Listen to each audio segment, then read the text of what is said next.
안녕하십니까. 오늘은 부동산 거래 시 알면서도 놓치기 쉬운 부동산 체크 포인트를 살펴보도록 하겠습니다. 부동산을 우리가 체크한다고 하면 보통 등기부 등본이 있고요. 건축물 대장, 토지 이용 계획 확인원, 그리고 지적도가 있죠. 네, 우리 공부상 자료로 많이들 확인을 하는데요. 이 네 가지 체크 포인트에 대해서 오늘은 말씀드리도록 하겠습니다. 네, 등기부 등본부터 한번 시작하도록 하겠습니다. 네. 등기부 등본은 부동산의 토지나 건물의 소유권과 채무사항을 알 수 있는 자료라 할 수 있습니다. 건축물 대장은 건물의 출생 신고를 할 수 있는 자료로 건축에 관한 내용이 자세히 나와 있는데요. 만일 건축물 대장이 없고 건물만 있다면 미등기 건축물, 즉 무허가 건축물이란 뜻이거든요. 건축물이 불법 건축물인지도 건축물 대장을 통해서 알 수 있습니다.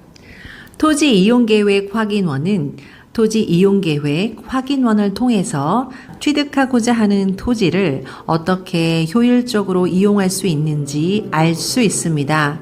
건축물의 용도 및 건축물의 크기를 결정하는 용도 지역이 토지 이용 계획 확인원에 기재되어 있습니다.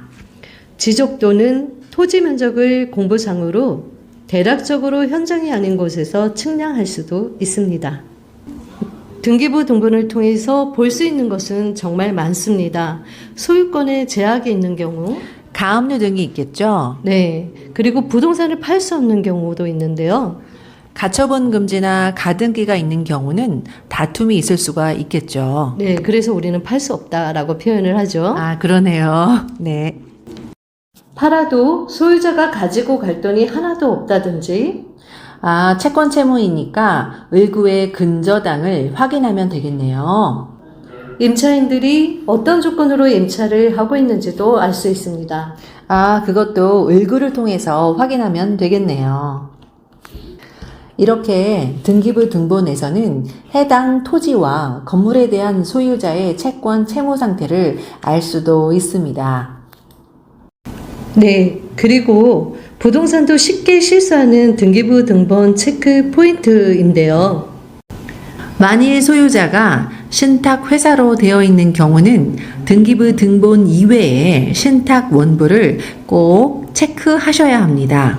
등기부 등본은 온라인으로 가능하지만 신탁 원부는 직접 등기소에 가셔서 발급받으셔야 합니다.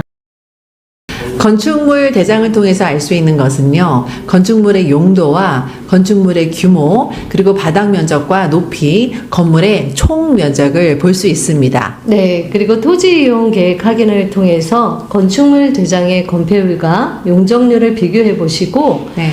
신축을 할 것인지 리모델링을 할 것인지 유리한지 알 수 있겠죠. 네네네. 네. 그리고 부동산 매매할 때 건축물 대장에 불법 건축물이 있는지 꼭 체크를 해야 됩니다. 그 이유는 어떻게 되죠? 네, 불법 건축물이 있으면 분상복구를 할 때까지 강제이행 명령에 대한 벌금이 있거든요. 예, 그게 이제 매해 내야 되는데, 네. 이를 그대로 인도받는 경우에는 불법 건축물에 대한 원상 복구의 그 책임이 매수인에게 그대로 전가되잖아요. 그렇죠. 그래서 이행되기까지 매년 강제이행금을 부담하게 됩니다. 아, 그러네요. 네. 아, 토지 이용 계획 확인원은 지목에 대해서만 집중을 많이들 하시는데요. 네, 지역과 지구는 토지 이용에 관한 법률로 지역 지정을 해서 건축물의 규모와 용도를 결정을 해줍니다. 그래서 지목보다 지역 지구에 대한 법률을 꼭 체크하셔야 되고요. 여기서도 놓치는 부분들이 굉장히 많으신데요. 지구 단위 계획으로 묶여 있다면 구청의 도시계획과에서 지구 단위 계획도를 꼭 체크하셔야 합니다. 네, 이런 경우 내 땅이 아닌 옆에 땅이랑 묶어서 건축을 해야 되는 경우가 있기 때문입니다. 네, 지적도 부분은 지적도를 통해서 현장에서 측량한 것과 비슷한 효과를 얻는 방법인데요. 토지 이용 계획 확인원을 띄워보셨다면 기본적으로 축적 1200분의 1로 설정된 것을 보셨을 텐데요. 그 축적을 1000분의 1로 변경한 다음에 출력을 하셔서 일반 자로, 가로, 세로를 잽니다. 가로, 세로를 잰 숫자에 곱하기 1000을 하시면 미터가 되는데요. 예를 들어서 가로, 세로 9m씩 나왔다라고 하면 81 곱하기 0.3025 하면 24.50 평수가 되는데요. 물론 지적도를 통해서 정확한 측량을 할 수가 없습니다. 하지만 실제 토지와 지적도의 토지가 부합하지 않는지를 대략적으로 알 수 있습니다. 오늘 간략하게 이제 여러 가지 알아봤는데요. 다음엔 또 유익한 내용으로 만나 뵙겠습니다. 감사합니다. 감사합니다.